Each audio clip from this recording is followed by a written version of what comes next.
وَأَبْيَضَ يُسْتَسْقِي الْغَمَامُ بِوَجْهِهِ شِمَالُ الْيَتَامَ عِصْمَةٌ لِلْآرَامِ لِي بابو مسکرائے آئے میرے چچا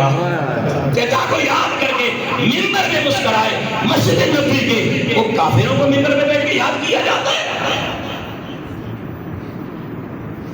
بس اتنا مسکرانے کی دیر تھی چچا کی محبت میں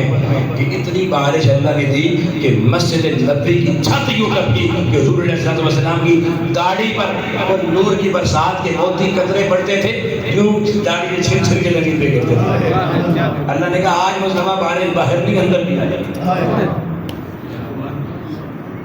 بابا بیکرام الہام ہو رکھ دیکھیں میں نے اس ایک گھنٹہ جو بھی ٹائم ملا ہے اس میں نے آپ کو لعام و رکھ سمجھایا ہے اور بتا دیا ابو کوئی فکر نہ کر پریشان ہونے کی ضرورت نہیں ہم تو تیری حیات کے روزے اول سے روزے آخر تک کی قسمیں کھا رہے ہیں جو قیامت تک جس کا عقیدہ تیرے بارے میں ٹھیک نہیں ہوگا بس تو ہماری بات سن لے ہم جو قسم کھا رہے ہمیں دیکھ اس کو نہ دیکھ وہ ابھی نشے میں ہے جس دن نشہ اترے گا اسے بھی کہنا پڑے گا حیاتی کے مصطفیٰ کو